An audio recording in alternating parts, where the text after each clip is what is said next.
এবার চন্দ্রকোনা ঘাটাল, আমি যদি না বলি দেব আমার সাথে ঝগড়া করবে। চন্দ্রকোনা ঘাটালের সুপার স্পেশালিটি হাসপাতাল হয়েছে, চন্দ্রগ্রাম গ্রামীণ হসপিটালে এসএনসি হয়েছে, ন্যায্য মূল্যের ওষুধের দোকান হয়েছে, কিষাণ মান্ডি হয়েছে, এগুলো তো হয়েছে। ঘাটাল মাস্টার প্ল্যানের কথা দেব আমাকে বলেছে, আমি ইতিমধ্যেই আলোচনা করে নিয়েছি আমার চিফ সেক্রেটারি এবং প্রভাত মিশ্র আমাদের ইরিগেশন সেক্রেটারির সাথে। আগেও কপালেশ্বর কেলেঘাই আমরা মিদনাপুরে করে দিয়েছি, ফলে মেদিনীপুরের অনেক মানুষ বন্যা কবলিতের হাত থেকে বেঁচেছেন। ঘাটাল মাস্টার প্ল্যান আমরা তৈরি করছি, 17 লক্ষ মানুষ উপকৃত হবেন।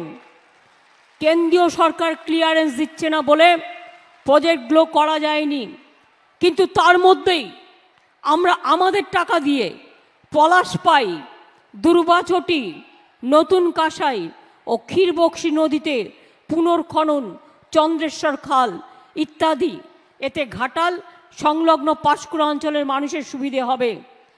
আর ঘাটাল মাস্টার প্ল্যান আরও যে 1250 কোটি টাকা লাগবে, আমি অলরেডি ইতিমধ্যেই বলেছি, এগুলো ফেস বাই ফেস করতে হয়, 3-4 বছর টাইম লাগে।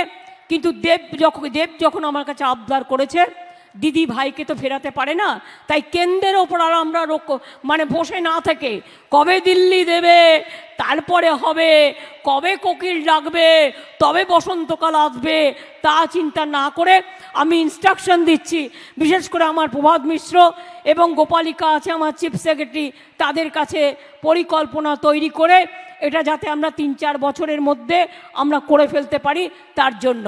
দেব, now you are the champion of the Ghatal master plan.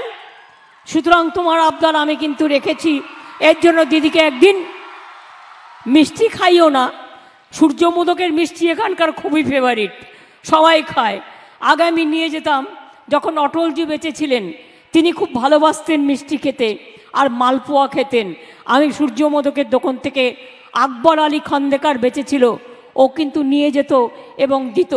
আর আজকেও আমি দেখলাম সেলফ হেল্প গ্রুপের মেয়েরা যে স্টল করেছে, সেখানে হুগলিতে কি নয় বিখ্যাত, শরৎচন্দ্র চট্টোপাধ্যায় থেকে শুরু করে, উমেশচন্দ্র ব্যানার্জি থেকে শুরু করে, আমি এদের বাসভবনে গেছি, ফুরফুরা শরীফ থেকে শুরু করে, চন্দননগরের জগদ্ধাত্রী পুজো থেকে শুরু করে, আমাদের তারকেশ্বর থেকে শুরু করে, ব্যান্ডেল চার্চ থেকে শুরু করে, আমার প্রিয় জয়রামবাটি, কামারপুকুর থেকে শুরু করে, আমার খুব প্রিয় একদিকে বিষ্ণুপুর, আর একদিকে আরামবাগ, আর একদিকে বর্ধমানের ওদিক দিয়ে চলে যাবে আরেকটি প্যারালাল রাস্তা, প্রায় 3000 কোটি টাকা আমরা প্ল্যান করে করছি, যেটা একেবারেই মেদিনীপুরের দাসপুর থেকে জয়রামবাটি, কামারপুকুর হয়ে, হুগলি হয়ে বা বর্ধমানের নতুন গ্রাম হয়ে উত্তরবঙ্গকে সরাসরি চলে যাবে। তাহলে আর একটা বিকল্প রাস্তা আপনারা পেয়ে যাবেন। আমরা ঘাটাল ব্লকে বীরসিংহ গ্রামে ঈশ্বরচন্দ্র বিদ্যাসাগরের স্মরণে আমি তার বাড়িতে গিয়েছিলাম, 1,75,00,000 টাকা ব্যয়ে তার গেট তৈরি হচ্ছে। আপনারা মনে রাখবেন, তার গ্রাম বীরসিংহ গ্রামকে পর্যটন কেন্দ্র হিসেবে গড়ে তোলার জন্য বীরসিংহ ডেভেলপমেন্ট কর্পোরেশন তৈরি করেছি। আমরা ফুরফুরা শরীফ ডেভেলপমেন্ট করবার জন্য ফুরফুরা শরীফ ডেভেলপমেন্ট কর্পোরেশন তৈরি করেছি। আমরা তারকেশ্বর উন্নয়ন করবার জন্য তারকেশ্বর ডেভেলপমেন্ট বডি তৈরি করেছি। ইতিমধ্যেই মনে রাখবেন, তার নামে সংগ্রহশালা, ভগবতী বিদ্যালয়কে হেরিটেজ ঘোষণা, বিদ্যাসাগর কলেজকে হেরিটেজ গড়ে তোলা, তার পুনর্মূর্তি আর্কাইভ তৈরি করা, এগুলো সমস্ত আমরা করেছি। এছাড়াও দাসপুর 2 ব্লকের চাইপাটিতে 7,48,00,000 টাকা ব্যয়ে গোল্ড হাব তৈরি হচ্ছে। দেব, এটাও তোমার কনস্টিটুয়েন্সির মধ্যে পড়ে।